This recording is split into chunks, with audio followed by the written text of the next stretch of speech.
अस्सलाम वालेकुम रहमतुल्लाहि वबरकातुहू। आप देख रहे हैं टॉप 10 विद GNM और मैं हूं गुलाम नबी मद्दी। दुनिया भर से आज की 10 बड़ी और इंतहाई अहम खबरें जिन पर आज हम बात कर रहे हैं। नाज़रीन किराम, आज 21 जून 2020 है और आज दिन है इतवार का। ये टॉप 10 विद GNM का सुबह का बुलेटिन है। खबरों का सिलसिला शुरू कर लेते हैं। जो आज की पहली बड़ी खबर है, ये नाज़रीन किराम पाकिस्तान और भारत के मबैन लाइन ऑफ कंट्रोल पर बिला इश्ताल फायरिंग और झड़पों की इतला सामने आ रही हैं। पाकिस्तान की फौज ने जवाबी कार्रवाई के अंदर भारत के 5 फौजियों को जख्मी किए हैं और 2 के करीब फौजियों को मार डाला है। भारतीय चौकियां भी तबाह हुई हैं और भारी नुकसान भी उठाना पड़ा है। नाज़रीन किराम, चाइना के साथ भारत की बिला इश्ताल लड़ाई का जो सिलसिला है वो भी जारी है। नेपाल के साथ भी झगड़ा है और पाकिस्तान के खिलाफ भी जारियत से भारत बास नहीं आ रहा है। यही वजह है मोदी हुकूमत भारतीय फौज को मुसलसल मरवा रही है और अब तक की इतलात ये हैं कि अब तक के 6 माह के अंदर भारत ने 1100 से जायद मरतबा लाइन ऑफ कंट्रोल की खिलाफ वर्जी की है, जिसके जवाब में पाकिस्तान ने कम अज़ कम भारत के 2 दर्जन से ज्यादा फौजियों को मारा है और इसी तरह से 30 से ज्यादा भारतीय फौजी जख्मी हुए हैं और पाकिस्तान के भी निहत्ते शहरी तकरीबन 11 से 15 के करीब शहीद हुए हैं और काफ़ी जख्मी भी हुए हैं। आगे बढ़ लेते हैं नाज़रीन किराम। जो आज की दूसरी बड़ी खबर है ये मकबूजा कश्मीर से है। मकबूजा कश्मीर के अंदर आज भी भारत ने एक मरतबा फिर मजालिम का सिलसिला शुरू रखा और आज मकबूजा कश्मीर के अंदर 3 कश्मीरी नौजवानों को गिरफ्तार कर लिया गया है और उन्हें भारतीय मीडिया बड़ा दहशतगर्द बनाकर पेश कर रही है। इसके अलावा नाज़रीन किराम इतलात ये हैं कि आज जिला शोपियां के अंदर तकरीबन 1 के करीब कश्मीरी नौजवान को शहीद कर दिया गया है, 2 को जख्मी किया गया है और गुज़श्ता 3-3.5 दिन के अंदर तकरीबन 11 से 12 के करीब कश्मीरी नौजवानों को शहीद किया चुका है और तकरीबन 43 से 44 के करीब कश्मीरी नौजवानों को 21 दिनों के अंदर शहीद किया चुका है। मुसलसल भारत कश्मीरियों पर जुल्म कर रही है।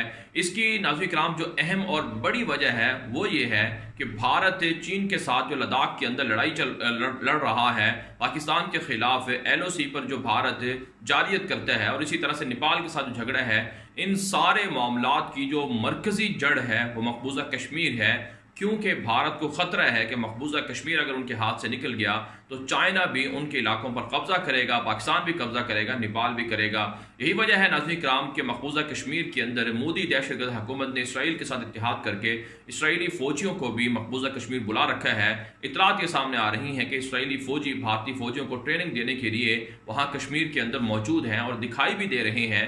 इसके अलावा ये भी इतलात है नाज़रीन किराम के अमरीकी और इसराइली एयरबेस भी मकबूजा कश्मीर के अंदर बनाने की तैयारियां की जा रही हैं।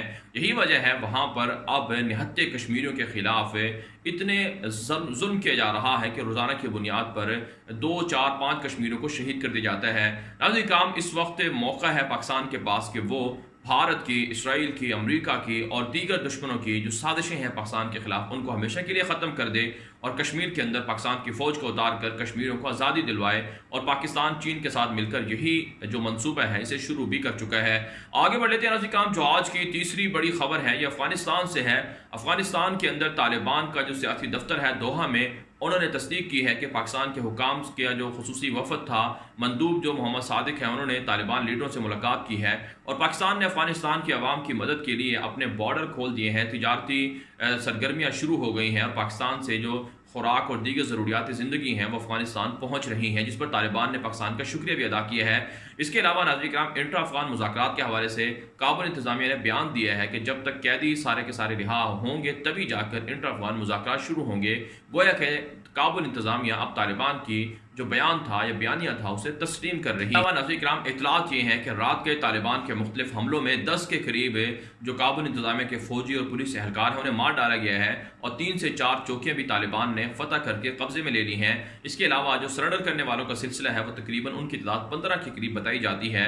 दूसरी जानब नाज़रीन किराम तालिबान के खिलाफ प्रोपेगेंडा किया गया कि एक खातून थी जो अपने घर से पसंद की शादी के लिए भाग गई तो उनको किसी और सूबे में जाकर वो जब रुपोश हुई तो तालिबान ने वहाँ उनको पनाह देने वाले तकरीबन 59 के करीब आम शहरियों को गिरफ्तार कर लिया और तालिबान उन पर जुल्म कर रहे हैं। तालिबान के जो तर्जुमान हैं अफगानिस्तान के अंदर, उन्होंने इस बयान की इस खबर की तरदीद की है और कहा है कि तालिबान निहत्ते शहरियों को गिरफ्तार नहीं करते हैं और तालिबान न मस्जिदों पर हमला करते हैं। अगरचे तालिबान की खिलाफ काबुल इंतज़ामिया ने यह भी इल्ज़ाम लगाया है कि उन्होंने एक मस्जिद के इमाम को कत्ल कर दिया है क्योंकि उन्होंने तालिबान की मुखालफत में जो काबुल इंतज़ामिया की फ़ौज थी उनकी फतह को डिक्लेयर किया था इलाके के अंदर। حالانکہ ناظرین کرام آپ جانتے ہیں طالبان واضح طور پر کہہ چکے ہیں کہ مسجدوں کے اندر حملے کرنا، بازاروں میں حملے کرنا اور اسی طرح سے عام پبلک کو نقصان پہنچانا یہ طالبان کا شیوہ نہیں ہے، اور وہ اس طرح کے واقعات کی نہ صرف مذمت کرتے ہیں بلکہ طالبان اس کو اپنے خلاف ایک منظم جو ہے وہ سازش قرار دیتے ہیں۔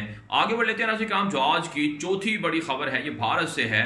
چائنا اور بھارت کے مابین اس وقت بھی گلوان کے اندر شدید اشتعال انگیزی پائی جا رہی ہے۔ بھارتی فوجیں چائنیز فوجوں سے گلوان کا علاقہ چھڑانے کے لیے پیش قدمی کی تیاریاں کر رہی ہیں۔ گزشتہ رات ہم نے آپ کو خبر دی تھی کہ بھارت نے اپنے جنگی جہاز، خطرناک ہیلی کاپٹر وہ سرحد پر پہنچا دیے ہیں، اور اس وقت صورتحال یہ ہے کہ ناظرین کرام آئندہ 72 گھنٹے اہم قرار دیے جا رہے ہیں۔ بھارت اور چین کے مابین ایک بڑی لڑائی کی پیشن گوئی بھی چل رہی ہے، کیونکہ جو 60 کلومیٹر سے زائد کا علاقہ ہے، بھارت اپنی رسوائی اور ہزیمت و شکست چھپانے کے لیے اس کو واگزار کروانا چاہتی ہے، لیکن ناظرین کرام بھارت کے سامنے چائنیز فوجیں کھڑی ہوئی ہیں اور انہوں نے گلوان کے علاقے کو اور جو قبضے میں لیے گئے علاقے ہیں انہیں چھوڑنے سے انکار کر دیا ہے۔ یہی وجہ ہے ناظرین کرام، اب روس کے بعد امریکہ سے بھی بھارت نے مدد طلب کی ہے۔ امریکی صدر ڈونلڈ ٹرمپ نے اپنے ایک بیان میں کہا ہے کہ ان کا رابطہ ہوا ہے بھارت کے لوگوں سے اور چائنیز لوگوں سے، وہ صورتحال کو دیکھ رہے ہیں اور دونوں ملکوں کے درمیان تصفیے کے لیے کوششیں کر رہے ہیں۔ آگے بڑھ لیتے ہیں ناظرین کرام، جو آج کی 5ویں بڑی خبر ہے یہ ناظرین کرام بھارت سے ہے۔ بھارت کے اندر بائیکاٹ چائنا کی مہم اس قدر زور پکڑ رہی ہے کہ اب RSS کے غنڈے ہندو انتہا پسند وہ نہتے شہریوں کی دکانوں کو توڑ رہے ہیں، توڑ پھوڑ کا ان کو نقصان پہنچا رہے ہیں۔ ناظرین کرام RSS کے غنڈے، BJP کے کارندے اور دہشت گرد لوگوں کی دکانوں میں گھستے ہیں، وہاں جو چائنیز کھلونے ہیں یا چائنا کی بنی ہوئی مصنوعات ہیں ان کو توڑ پھوڑ کر رہے ہیں، ان کو نقصان پہنچا رہے ہیں۔ ایسی ویڈیوز اور تصاویر سامنے آ رہی ہیں جن میں واضح طور پر دیکھا جا سکتا ہے کہ RSS کے غنڈے عام شہریوں کے املاک کو نقصان پہنچا رہے ہیں۔ ناظرین کرام اگر واقعی چائنا سے اتنا غصہ ہے ہندو انتہا پسندوں کو، BJP کے لوگوں کو، تو انہیں چاہیے کہ وہ چائنا کے ساتھ سفارتی تعلقات ختم کر دیں۔ جو بھارت کے نہتے شہری ہیں ان کی دکانوں کو اور ان کی چیزوں کو کیوں نقصان پہنچایا جا رہا ہے؟ اس وقت کروڑوں کی تعداد میں چائنیز موبائل بھارت کے لوگ استعمال کر رہے ہیں، تو کروڑوں لوگوں سے موبائل چھین کر انہیں بھی توڑ دینا چاہیے۔ دوسری جانب ناظرین کرام بھارت کے جو سابق فوجی جرنیل ہیں وہ بھی مودی پر برس رہے ہیں، مودی کے خلاف ان میں بھی غصہ بڑھ رہا ہے۔ بھارت کے سابق جو لیفٹیننٹ جنرل ہیں اور اسی طرح سے دیگر آرمی چیف تک کے جو لوگ ہیں وہ یہ کہہ چکے ہیں کہ مودی نے چائنا کے سامنے سرنڈر کر دیا ہے، اور ان کو بھارت کی فوج کے ایک فوجی ہونے کے ناطے ان کا سر جو ہے وہ شرم سے جھک گیا ہے کہ کس طرح سے چائنا ان کے علاقوں پر قبضہ کر چکا ہے اور کس طرح سے ان کے فوجیوں کو مارا جا چکا ہے۔ بھارت کے اندر اپوزیشن جماعتیں بھی مودی کے خلاف منظم مہم چلا رہی ہیں اور مودی کو ہٹانے کے لیے وہ عام پبلک کو یہ پیغام دے رہی ہیں کہ مودی نے چائنا کو بھارت بیچ دیا ہے اور مودی بھارت کے ٹکڑے ٹکڑے کروائے گا۔ ناظرین کرام 2013 کے اندر جب کانگریس کی حکومت تھی تو اس وقت چائنا کے ساتھ لڑائی ہوئی تھی، تو مودی نے اپنی انتخابی مہم اور کمپین اس بات پر چلائی تھی کہ چائنا بھارت کو مار رہا ہے، اگر ہماری حکومت ہوتی تو ہم چائنا کو سبق سکھاتے۔ لیکن آج ان کی حکومت بھی ہے لیکن پھر بھی وہ چائنا کے سامنے سر نہیں اٹھا سکتے، مسلسل مار کھا رہے ہیں۔ آگے بڑھ لیتے ہیں ناظرین کرام، جو آج کی 6ٹھی بڑی خبر ہے یہ لیبیا، مصر اور ترکی کے تعلقات کے حوالے سے ہے۔ ناظرین کرام ڈکٹیٹر عبد الفتاح السیسی جو مصر کے وہاں صدر ہیں اور انہوں نے محمد مرسی کی حکومت کا خاتمہ کر کے ان کی حکومت کا تختہ الٹ کر قبضہ کیا تھا، انہوں نے پہلی مرتبہ اعلانیہ طور پر لیبیا کے اندر فوجیں پہنچانے کے لیے اعلان کیا ہے اور کہا ہے کہ باغی ہفتر کو سپورٹ کیا جائے گا۔ ساتھ ساتھ انہوں نے اپنی فوج کو پیغام دیا ہے کہ تیاری کر لیں، کسی بھی وقت بیرونی جو مہم ہے اس پر جانا پڑ سکتا ہے۔ اس پر لیبیا کی منتخب حکومت نے اسے لیبیا کے خلاف مصر کی جنگ کے طور پر دیکھا ہے، اور لیبیا کی حکومت نے کہا ہے کہ مصر جو لیبیا کے اندرونی معاملات ہیں ان میں دخل اندازی سے باز رہے، باغی ہفتر کو سپورٹ نہ کرے۔ جبکہ ترکی نے بھی ناظرین کرام لیبیا کی منتخب حکومت کا مصر کے خلاف بھرپور ساتھ دینے کا یقین دلایا ہے۔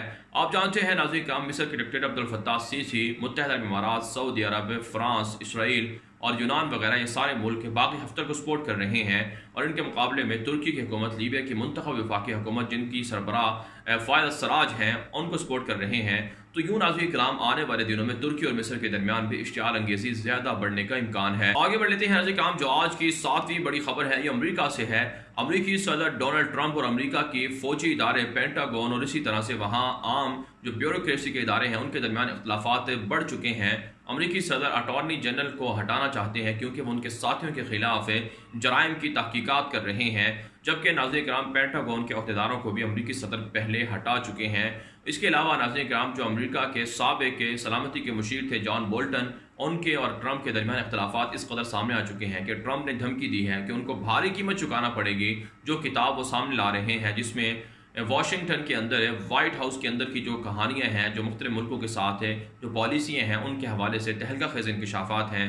ट्रंप ने कहा है कि अगर ये किताब सामने आई तो जॉन बोल्टन के खिलाफ मुकदमा भी चलाया जाएगा और उनको इसकी भारी कीमत चुकाना पड़ेगी। कहा जाता है नाज़रीन किराम अमरीकी माहिरीन ने पेशन गोई की है कि ट्रंप इस मरतबा इंतखाबात हार जाएंगे क्योंकि उनसे अमरीकी अवाम नफरत कर रही है और उनके खिलाफ सबूत भी वाज़े और बड़ी मिकदार में सामने आ चुके हैं। आगे बढ़ लेते हैं नाज़रीन किराम, जो आज की 8वीं बड़ी खबर है, ये नाज़रीन किराम अक़वाम मुत्तहिदा के सलामती कौंसिल के अंदर जो इंसानी हकूक़ की कमेटी है वहाँ पर एक करारदाद सामने आई है जिसमें अमरीका के अंदर स्याह फाम लोगों पर जुल्म और नस्ल परस्ती और तशद्दुद के हवाले से मज़म्मत की गई है। एक करारदाद पास हुई है जिसमें कहा गया है कि अमरीका के अंदर नस्ल परस्ती और तशद्दुद करना ये जुल्म है और इसकी रोकथाम की जानी चाहिए। अमरीकी सेक्रेटरी खारजा ने अक़वाम मुत्तहिदा की इस करारदाद पर रद्द-ए-अमल देते हुए कहा है कि अक़वाम मुत्तहिदा दोहरा मयार अपनाए हुए है। चीन जुल्म करता है लोगों पर हांगकॉन्ग के अंदर और इसी तरह से ईरान जुल्म करता है, क्यूबा के अंदर जुल्म होता है, मुख्तलिफ दीगर मुल्कों के अंदर जुल्म होता है, लेकिन अक़वाम मुत्तहिदा उनके बारे में कोई करारदाद पास नहीं करती है, तो फिर अमरीका के खिलाफ एक करारदाद पास क्यों की गई है? नाज़रीन किराम, आप जानते हैं कि अमरीका ने अक़वाम मुत्तहिदा की सलामती कौंसिल को एक तरह से लोडी बनाया हुआ है और अमरीका आज दोहरे मयार का राग अलाप रहा है। हालांकि अमरीका खुद दोहरे मयार का शिकार रहा, पाकिस्तान के खिलाफ, कश्मीर के खिलाफ, अफगानिस्तान के हवाले से और इसी तरह से फ़लस्तीन के हवाले से कितना दोहरा मयार बढ़ता गया, लेकिन अमरीका कभी नहीं बोला। आज उनके खिलाफ जब एक्शन लिया जा रहा है तो उनको याद आ गया दोहरा मयार अपनाना अक़वाम मुत्तहिदा का। आगे बढ़ लेते हैं नाज़रीन किराम, जो आज की 9वीं बड़ी खबर है, ये बरतानिया से है। बरतानिया के अंदर लंदन में स्याह फाम अमरीकी शहरी की हलाकत के बाद बरतानिया के अंदर भी नस्ल परस्ताना वाक़यात और इसी तरह से जो अक़लियतें हैं उन पर जुल्म के हवाले से मुज़ाहरे जारी हैं। लंदन के अंदर पुलिस और मुज़ाहिरीन में झड़पें भी होती रहती हैं, लेकिन नाज़रीन किराम कल एक वाक़या पेश आया है, उसमें बरतानिया के अंदर एक शख्स ने जो स्याह फाम दहशतगर्द था उसने मुज़ाहिरीन पर हमला किया है, जिसके नतीजे में 3 मुज़ाहिरीन कहा जाता है मारे गए हैं, जाँ बहक हो गए हैं और इसके अलावा दर्जनों मुज़ाहिरीन ज़ख्मी हुए हैं। नाज़रीन किराम, अमरीका के बाद बरतानिया के अंदर भी जो स्याह फाम दहशतगर्द हैं वो नस्ल परस्ती का शिकार हैं, मुसलमानों पर हमले करते हैं, चाकू से हमले होते हैं, मुसलमानों की दीवारों पर नफरत अंगेज़ जुमले लिखे जाते हैं और इसी तरह से पेरिस और फ्रांस के अंदर भी ये सारी सूरत हाल चल रही है। दुनिया भर के अंदर नस्ल परस्ती के खिलाफ मुजाहरे बड़े पैमाने पर और पुरजोर एहतजाज के साथ जारी हैं। आगे बढ़ लेते हैं नाज़रीन किराम, जो आज की 10वीं बड़ी खबर है ये शाम से है। शाम के अंदर एक धमाका हुआ है जिसमें कहा जाता है कि बशार अल असद की जो फ़ौज है, उनके जो मुखालिफिन हैं, उनकी एक बस थी, उसके अंदर धमाका हुआ, 15 के करीब लोग मारे गए हैं। इसके अलावा तुर्की की सरहद से मुत्तसिल इफरीन का इलाका है, वहाँ पर हमला हुआ है, बम धमाका हुआ है, उसमें भी 4 के करीब शहरी ज़ख्मी हुए हैं और इसमें बच्चे भी शामिल हैं। नाज़रीन किराम, आप जानते हैं शाम के अंदर बशार अल असद डिक्टेटर को ईरान, रूस और इसी तरह से अमेरिका और यूरोप सपोर्ट कर रहा है और वहाँ पर लाखों लोग अब तक के इस जंग की वजह से, 9 साल जंग की वजह से ज़िंदगी हार चुके हैं और लाखों लोग हिजरत की ज़िंदगी गुजारने पर मजबूर हैं। लेकिन फिर भी अक़वाम मुत्तहिदा और यूरोपीय ममालिक इसमें हरकत में नहीं आते। बशार के खिलाफ पाबंदियाँ लगाई जाती हैं लेकिन वो महज दिखलावा होती हैं। बहरहाल नाज़रीन किराम, इस वीडियो के बारे में आपकी क्या राय है? अपनी राय कमेंट के जरिए से ज़रूर हम तक पहुँचाएँ। आज के लिए इतना ही, इजाज़त दीजिए। अल्लाह हाफ़िज़।